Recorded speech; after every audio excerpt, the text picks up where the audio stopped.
વાલા મારા વાળા મજામાં ને? ઓકે, તો ચોથું ચેપ્ટર પૂરું થવા આવ્યું છે. થોડો ઘણો ભાગ બાકી છે, જલ્દીથી પૂરો કરીએ એવી કોશિશ કરીએ. દોડાઈશું ને, કામ વધારે કરીશું, રાઈટ? ઓકે, પ્રશ્નમાં શું કહેવા માંગે છે? ચુંબકીય ડાયપોલ તરીકે વિદ્યુત પ્રવાહ ધારિત વિદ્યુત ડાયપોલનું નામ સાંભળ્યું? બસ આવું જ કંઈક ચુંબકીય ડાયપોલ માટે પણ થોડુંક સમજ્યા આપણે. Magnetic dipole moment mu, right? હવે આ જ વસ્તુનું થોડુંક ડિટેલ સ્ટડીમાં જવું છે. ધારો કે મારી પાસે આવી રીતે એક રિંગ છે.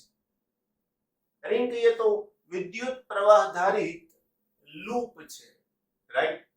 હવે આ પ્રવાહ ધારિત લૂપમાંથી વિદ્યુત પ્રવાહ હું પસાર કરું છું, તો મને એની અક્ષ પર બંને બાજુએ ચુંબકીય ક્ષેત્ર મળશે. એ વાત તો સાચી ને? તો કે હા ભાઈ, તો આ ચુંબકીય ક્ષેત્ર કેટલું મળે મને?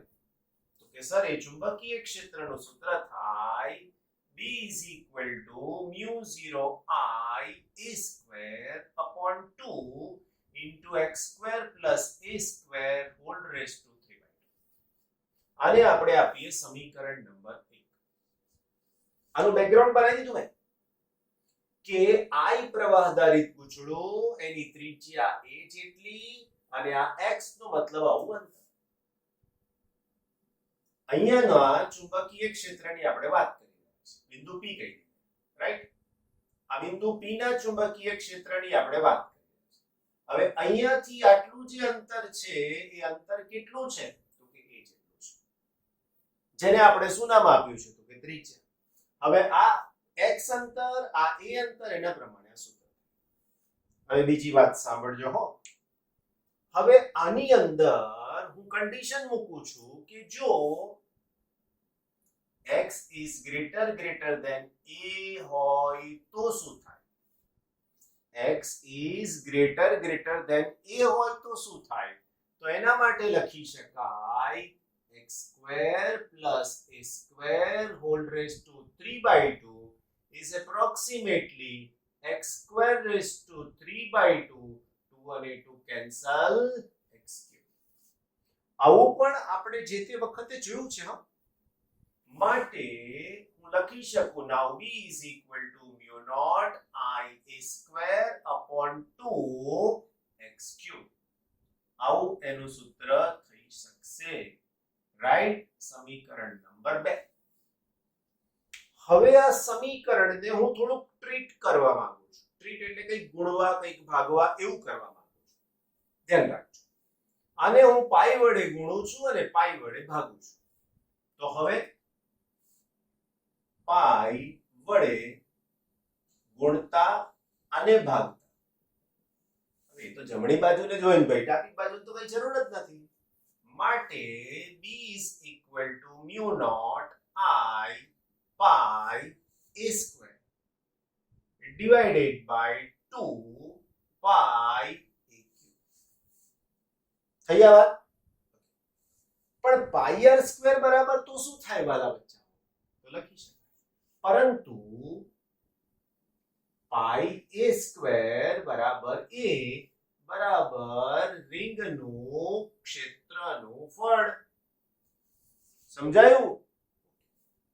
તો હવે હું લખી શકું b is equal to mu naught I અને એની સાથે a upon 2 pi, ઓકે, ભૂલ કરી, x આવશે, x.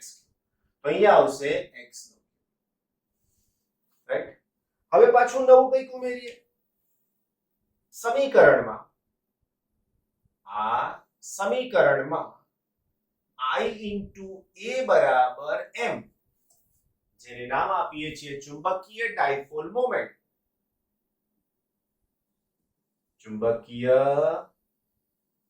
ડાયપોલ મોમેન્ટ મુકતા, રાઈટ? મૂકી દઈએ આની અંદર. તો માટે b નું સૂત્ર શું થઈ ગયું વાલા બચ્ચા પાર્ટી? તો કે b is equal to mu 0 m upon 2 pi x cube. સમીકરણ નંબર, રાઈટ? ઓકે, હવે આ જે સમીકરણ મળ્યું એની અંદર બીજું કંઈક આપણે એડ કરવું છે. શું એડ કરવાનું છે? આની અંદર કંઈક એડ કરવું છે, પણ શું એડ કરવું છે? યાદ કરો તો કે મારે અહીંયા 4 લાવવા છે. હું અહીંયા 4 લાવવા માંગુ એટલે પાછો હું 2 વડે ગુણું છું, પાછો હું 2 વડે ભાગું છું. બરાબર? આગળ લખીએ. સમીકરણને 2 વડે ગુણતા અને ભાગતા, રાઈટ? તો પાછું મને મળશે b is equal to mu naught m upon 4 pi x cube. જો અહીંયા 2 વડે ગુણી નાખ્યા એટલે 4 થઈ ગયા. એવા 2 મને ઉપર મૂકવા પડે વાલા વચ્ચે. તો આ જે સૂત્ર છે એ મને આની અક્ષ પરના દૂરના બિંદુ માટે, દૂર કેમ? કન્ડિશન દૂરના બિંદુ માટે મને ચુંબકીય ક્ષેત્ર આપે છે. તો હવે મારી પાસે આને નંબર 3 આપી છે. તો સમીકરણ 3, સમીકરણ એ ચુંબકીય ડાયપોલ આ જે છે એ ચુંબકીય ડાયપોલ ને કારણે તેની અક્ષ પરનું ચુંબકીય ક્ષેત્ર આપે છે. રાઈટ? આ અક્ષ થઈ ગઈ. ઓકે, હવે આવું જ વિદ્યુત ક્ષેત્રમાં સૂત્ર લખીએ તો અહીંયા લખો, ધ્યાન રાખજો. વિદ્યુત ડાયપોલ માટે તેની અક્ષ પર નું ચુંબકીય ક્ષેત્ર, right, E is equal to, યાદ કરો, twice P upon 4 pi epsilon 0 r cube. સમીકરણ નંબર 4. હવે કંઈક નવું જાણવા મળે છે તમને. એક્ઝેક્ટલી આ બેને સરખાવવાથી તમને કંઈક નવું જાણવા મળે છે. જુઓ શું કહે છે તે આ સમીકરણ. સમીકરણ 3 અને 4 ને સરખાવો તો આ અક્ષ પરનું ચુંબકીય ક્ષેત્ર અને આ અક્ષ પરનું વિદ્યુત ક્ષેત્ર છે બંને ડાયપોલ, પણ આ છે ચુંબકીય અને આ છે વિદ્યુત. તો અહીંયા લખી શકાય કે અહીંયા μ0 છે તો અહીંયા એપ્સિલોન 0 છે. તો રિપ્લેસ શું કર્યું? μ0 ને 1 એપ્સિલોન 0. બીજો મેગ્નેટિક ડાયપોલ, વિદ્યુત ડાયપોલ, એમ કોના વડે? તો કે p વડે. રાઈટ?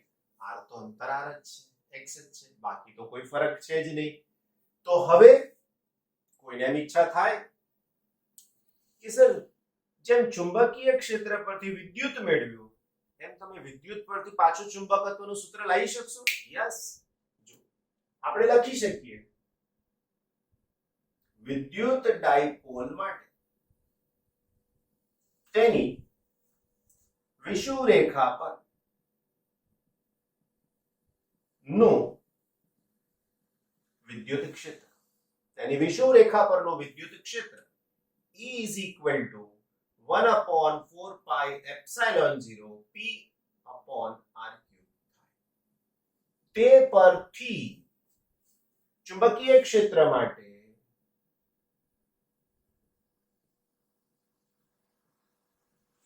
મારે લખવું હોય સૂત્ર અને ત્યાં આગળ તો હું શું લખી શકું? બોલો એક્ઝેક્ટલી બતાવો મને. ચાલો તો હું b ની અંદર આ ફેરફાર કરી દઉં. સૌથી પહેલા તો e ની જગ્યાએ મારે b લખવાનો. તો કે હા સર, μ0 છે ત્યાં 1 એપ્સિલોન 0, તો 1 એપ્સિલોન 0 છે ત્યાં μ0 થશે કે નહીં? યસ સર, થશે ને. તો અહીંયા લખીશ μ0 upon 4 pi. આની જગ્યાએ અંશમાં. ઓકે, ડાયપોલ મોમેન્ટ p તો અહીંયા આવશે m, તો અહીંયા સૂત્રમાં લખીશું m ના છેદમાં x ક્યુબ. આવું આપણને 5મા ચેપ્ટરમાં બહુ જ જરૂરી છે. આ બધું ઘણા બધા દાખલામાં આવશે કે આપણે આ બધા સૂત્રોને સાબિત નહીં કરીએ, સીધા જ આના ઉપરથી મળ્યું એવું લઈ લઈશું. હવે કંઈક નવી ચકાસણી કરીએ. જેમ વિદ્યુત ડાયપોલમાં બે અલગ અલગ વિદ્યુત ભારોને તમે એકબીજાથી પરિમિત અંતરે મૂકો તો બનતી રચના છે આને કહેવાય વિદ્યુત ડાયપોલ. જેમાં બે એકાકી વિદ્યુત ભાર છે, મોનોપોલ છે, એક મોનોપોલ છે, એક વિદ્યુત ભાર છે. જ્યારે આની અંદર વિદ્યુત ભાર જેવું કઈ છે જ નહીં. બીજું, આની અંદર ચુંબકીય ધ્રુવ જેવું પણ નથી, તેમ છતાં પણ આ ડાયપોલ તરીકે વર્તે છે. એનો મતલબ શું થયો? તો આનો મતલબ આના ઉપરથી આની સાથે કમ્પેરિઝન કરો તો એવું કહી શકાય કે ચુંબકત્વ માટે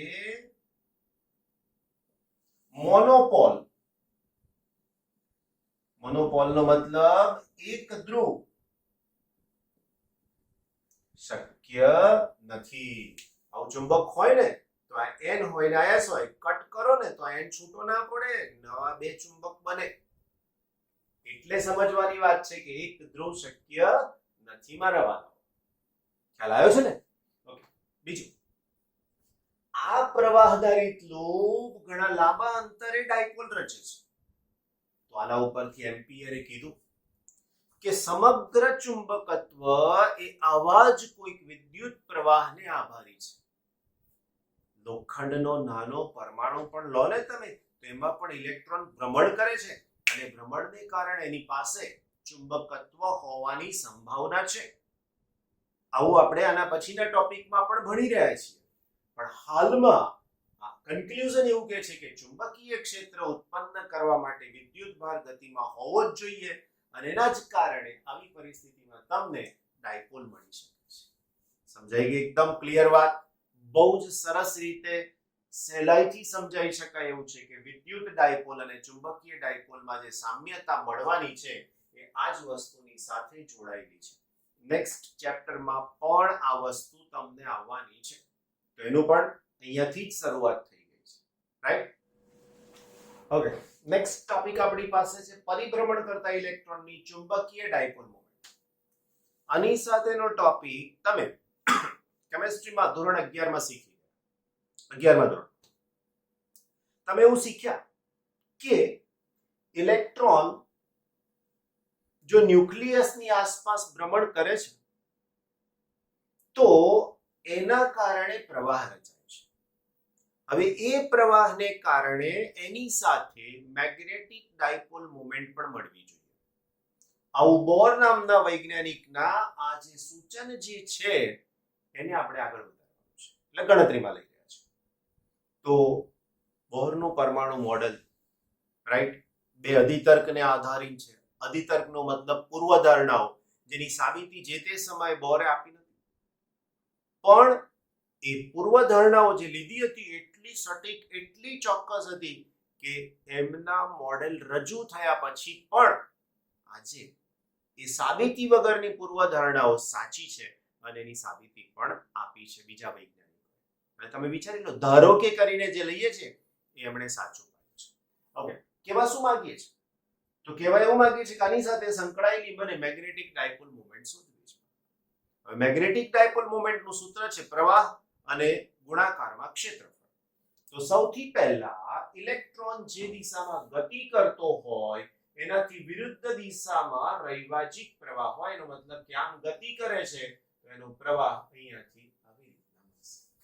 ઓલવેઝ આ રૈવાચિક દિશા છે. તો લખી શકીએ કે ઇલેક્ટ્રોનની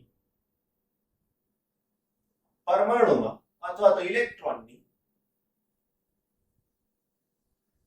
ન્યુક્લિયસની આસપાસની અથવા તો આસપાસની પરિભ્રમણની ગતિને કારણે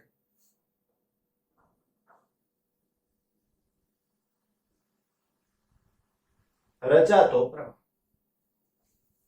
I is equal to E upon T, જ્યાં T બરાબર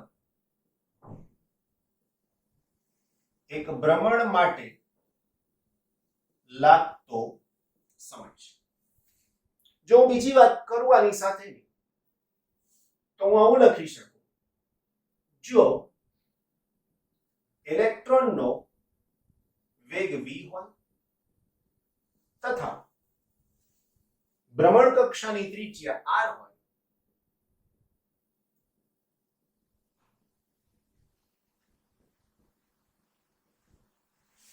વેગ v બરાબર અંતરના છેદમાં સમય પરથી એક પરિભ્રમણ એટલે 2πr અને એની સાથે સમય એટલે t. તો હું આમાંથી t નું સૂત્ર બનાવું તો t = 2πr/v ને સમીકરણ 1 માં તો આની અંદર મૂકી દઉં તો હવે મને સૂત્ર મળી શકશે I = E ના છેદમાં 2πr અને હું લખીશ, સમજાય છે આ પરિસ્થિતિ? તો આ મને સૂત્ર મળી ગયું વિદ્યુત પ્રવાહનું, EV/2π. મને શોધવું છે મેગ્નેટિક ડાયપોલ મોમેન્ટ. તો હું અહીંયા લખી શકું ભ્રમણ કરતા ઇલેક્ટ્રોન માટે magnetic moment. Actually dipole moment લખવું જોઈએ પણ ચાલે છે. સિમ્બોલ m ની જગ્યાએ લખું છું મ્યુ અને l નો મતલબ કોણીય વેગમાનની સાથે આપણે એને ભવિષ્યમાં જોડવાના છીએ એટલા માટે is equal to I * a. I તો છે આપણી પાસે, ના વર્તુળ માર્ગનું ક્ષેત્રફળ હું લખી દઉં તો અહીંયા સૂત્ર થશે EV/2πr * πr². પાઈ અને પાઈ કેન્સલ, એક r પણ કેન્સલ. હું અહીંયા લખી શકું કે માટે mu l = EVR/2. આ સીધું સાદું તમારા જેવું ભલું ભોળું એકદમ સૂત્ર તમને મળ્યું. હવે મારે આની અંદર કોણીય વેગમાન લાવવું છે. કોણીય વેગમાન કેમ લાવવું છે થોડી વાર રહીને ખબર પડશે, પણ હાલમાં આપણી ઈચ્છા છે કે આની અંદર કોણીય વેગમાન લાવવું છે. તો હું આ સમીકરણને એટલે કે સમીકરણ 2 ને ઇલેક્ટ્રોનના દળ me વડે ગુણું છું અને ભાગું છું. સમીકરણ 2 ને ઇલેક્ટ્રોનના દળ m વડે ગુણતા અને તો હવે આ સૂત્ર શું થાય? તો હવે સૂત્ર થઈ શકશે મારા વાલાઓ mu l = E mvr/2. હવે ધારો કે તમારે આની અંદર E લખવો છે, માસ ઓફ ઇલેક્ટ્રોન, તો તમે અહીંયા E લખી શકો. પરંતુ MEVR = L બરાબર કોણીય વેગમાન, રાઈટ? તો આ કોણીય વેગમાન થઈ ગયું માટે મને સૂત્ર મળી શકશે mu l = E/2m * n. આ મૂલ્ય થઈ ગયું. હવે હું સદિશ સ્વરૂપ આપું છું તો સદિશ સ્વરૂપમાં સૂત્ર થઈ શકશે mu l = E/2m અને l. જો હું આને સદિશ બતાવું, આને સદિશ, તો માઈનસ. કેવા શું માંગીએ છીએ? કેવા એવું માંગીએ છીએ કે આ ઋણ નિશાની એ mu l અને l ની દિશા પરસ્પર વિરુદ્ધ છે એવું કહે છે. આ l એટલે કોણીય વેગમાન, ધોરણ 11 7મું ચેપ્ટર ને એની સાથેની આ વાત છે, રાઈટ? કારણ કે l = mvr થાય. ઓકે, જો પ્રવાહ આ દિશામાં છે આમ, તો પ્રવાહ આમ હોય આમ, તો આની અંદર તરફ થઈ શકશે મેગ્નેટિક ડાયપોલ મોમેન્ટની દિશા. કોણીય વેગમાનની દિશા શોધવી છે મારા વાલા બાળકો, તો L = r × p. p એટલે વેગમાન, વેગમાનની દિશા એ વેગની દિશામાં, આ દિશામાં વેગ, આ દિશામાં ત્રિજ્યા, r × v. તો આ દિશામાં તમને L મળી શકશે. તો એક અંદર અને એક બહાર, એટલા માટે અહીંયા માઈનસ નિશાની મૂકી છે, રાઈટ? બીજું એક સૂત્ર આના ઉપરથી તમને હજુ પણ સમજાવવાની કોશિશ કરું. આ મૂલ્યની વાત છે. હવે તો mu l = E/2.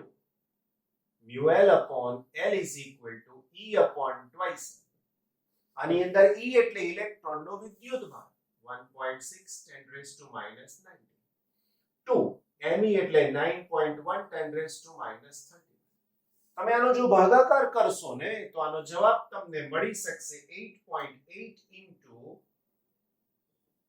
10⁻10 કુલમ્બ પર કેજી. આ જે મળ્યું μL upon L અને આ કિંમત, એ કિંમતને નવું નામ આપવામાં આવે છે અને એને કહેવામાં આવે છે ગાયરો મેગ્નેટિક રેશિયો. રેશિયો એટલે ગુણોત્તર. આ વર્ડ અંગ્રેજી છે. આ પાછા ઘણા ગાય, રો, મેગ્નેટિક એવું છૂટું ના પડે, બધું એક સાથે છે. ગાયરો મેગ્નેટિક રેશિયો ગુણોત્તર કહેવામાં આવે છે, ગાયરો મેગ્નેટિક રેશિયો કહેવામાં આવે છે. Isn't it? તો આ પ્રમાણે જે તે સમયે સમજાવવા. બીજી એક નવી વાત આની સાથે એડ કરવી છે. જે તે સમય બોરે જ્યારે પરમાણુનો મોડેલ રજૂ કર્યું ત્યારે એના બે અધિતર્ક આપ્યા, બે પૂર્વધારણાઓ આપી હતી. એ પૂર્વધારણાઓમાં પહેલી પૂર્વધારણા એવી હતી, જો તમને 11મા ધોરણનું રસાયણ વિજ્ઞાનનો એક ટોપિક યાદ છે તો, ઇલેક્ટ્રોન એવી જ કક્ષકમાં ભ્રમણ કરે છે કે જેમાં એનું કોણીય વેગમાન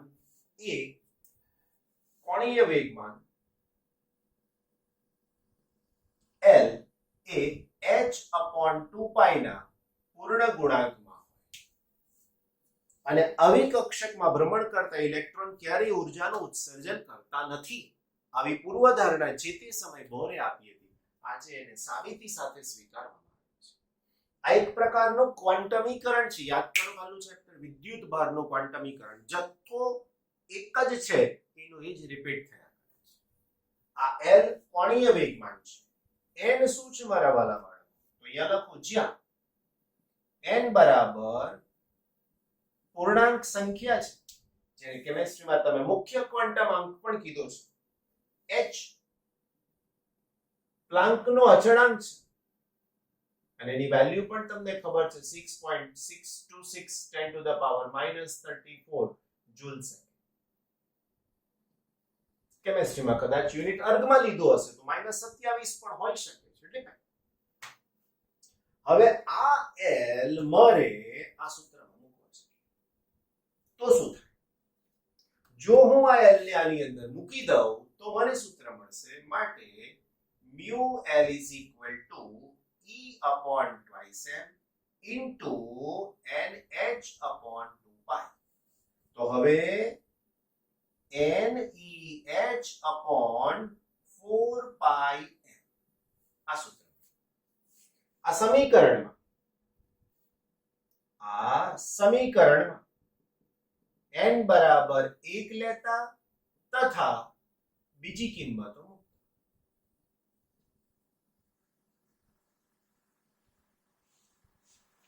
હવે જો હું બીજી કિંમતો મૂકું તો શું થાય મારા વાલાઓ? આની અંદર તો અહીંયા μL અને એના પછી આવે મિનિમમ. કેમ? તો કે મેં n બરાબર 1 લીધા છે. હવે જો n બરાબર 1 લઈ લઉં તો આ સૂત્રમાં હું લખીશ EH/4π. E 1.6 10⁻⁻90, H 6.626 10⁻34. It divide by 4 into 3.14 into m. m એટલે ઇલેક્ટ્રોનનું દળ 9.1 10⁻31 અને આનો જવાબ 9.27 into 10⁻24 એમ્પિયર મીટર. આ મિનિમમ વેલ્યુ થઈ મેગ્નેટ્રોનની. એટલા માટે આને બોર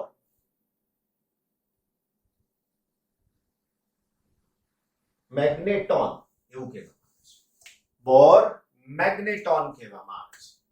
મિનિમમ સૌથી નાનામાં નાની ત્રિજ્યા માટે, r માટે. રાઈટ? બીજી એક વાત કરીએ. અત્યાર સુધીમાં આપણે એવું કીધું કે ઇલેક્ટ્રોન આવી રીતે ન્યુક્લિયસની આસપાસ ભ્રમણ કરે છે. એક લિંક તમને કહું. લિંક એટલે યુટ્યુબ વાળી લિંક નહીં. લિંકનો મતલબ આની સાથે જોડવાની વાત. તો લિંકનો મતલબ અહીંયા હું તમને એવું કહેવા માંગુ છું કે આ જે ઇલેક્ટ્રોન આમ ભ્રમણ કરી રહ્યા છે એની સાથે બીજી એક મેગ્નેટિક મોમેન્ટ જોડાયેલી છે, જેને સ્પિન મેગ્નેટિક મોમેન્ટ કહીએ છીએ. પૃથ્વી સૂર્યની આસપાસ ભ્રમણ કરે છે. સાચી વાત? બિલકુલ. સાથે સાથે પૃથ્વી પોતાની ધરી પર પણ ફરે છે. સાચી વાત? તો કે આ સાચી. એવું કદાચ ઇલેક્ટ્રોન માટે હશે એવું પહેલા વૈજ્ઞાનિકો માનતા હતા. હજી કોઈ સાબિતી નથી મળી કે એવું છે કે નથી, કે જોઈ જ નથી શકાતા. એની હાજરીનું સૂચન થાય છે, પણ એનાથી આગળ શું નથી થઈ શકતું. એટલા માટે કહેવા માંગે છે કે ઇલેક્ટ્રોન પાસે આવી બીજી એક મેગ્નેટિક મોમેન્ટ રહેલી છે અને એને સ્પિન મેગ્નેટિક મોમેન્ટ કહેવામાં આવે છે. પણ એ ઇલેક્ટ્રોનની જેમ ભમરડો ભ્રમણ કરતો હોય, પૃથ્વી ભ્રમણ કરે છે પોતાની ધરી ઉપર, એવું એની પાસે છે જ એવું કહી શકાતું નથી. પણ હા, એક વાત નક્કી છે કે એની પાસે બીજી મેગ્નેટિક મોમેન્ટ છે.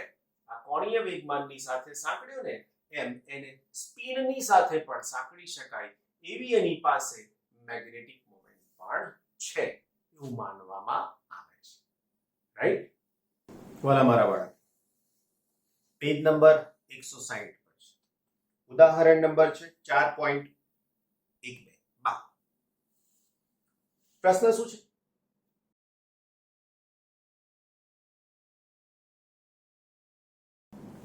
વિદ્યુત પ્રવાહ ધારી એક વર્તુળાકાર ગૂંચળું લીસા સમક્ષિતિજ સમતલ પર રહેલું છે.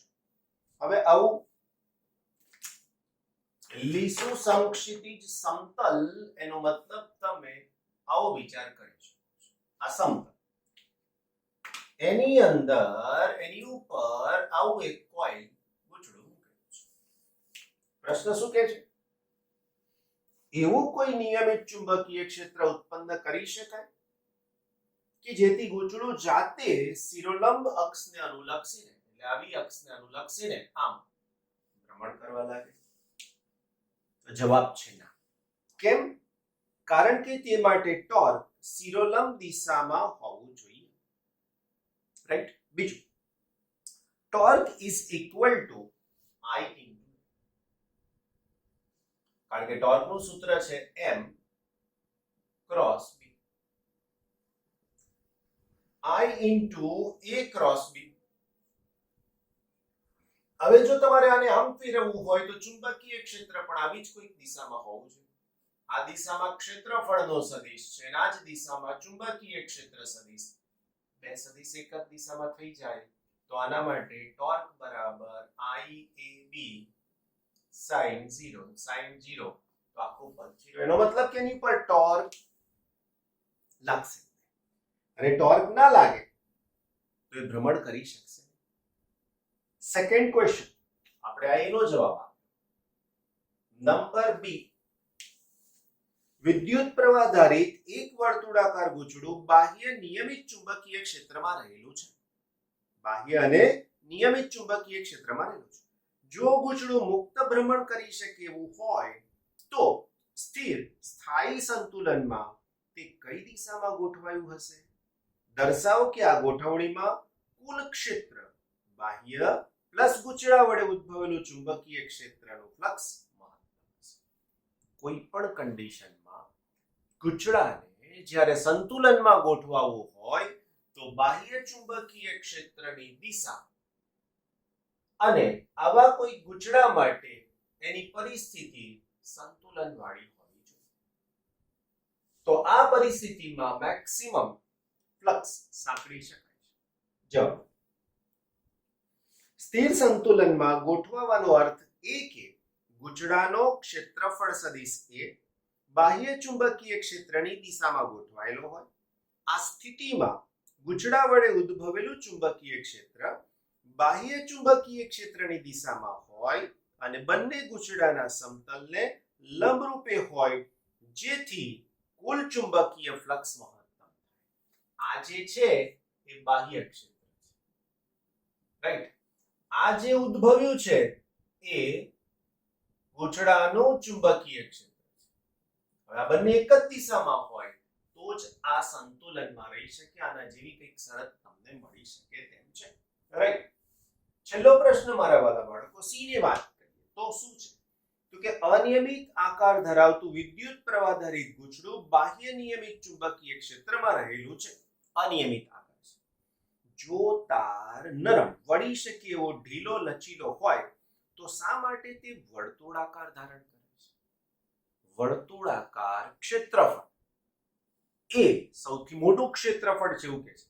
આપેલ પરિમિતિ માટે બીજા આકાર કરતા વર્તુળાકાર ક્ષેત્રફળ મહત્તમ ક્ષેત્રફળ ધરાવતું હોય છે. જ્યારે ગૂંચળું ચુંબકીય ક્ષેત્રને લંબરૂપે હોય ત્યારે મહત્તમ ફ્લક્સ આવરી લેવાય એટલા માટે તે વર્તુળાકાર બની શકે છે. આ તાર બહુ જ પાતળો ફ્લેક્સિબલ હોય તો શું થાય તો એનો આકાર ગોળ થઈ જાય છે. કારણ અહીંયાથી પસાર થતું ફ્લક્સ તો જ મહત્તમ થાય જો એનું ક્ષેત્રફળ મહત્તમ થઈ શકે તો. અને મહત્તમ ક્ષેત્રફળ વર્તુળ માટે શક્ય બનતું હોય છે.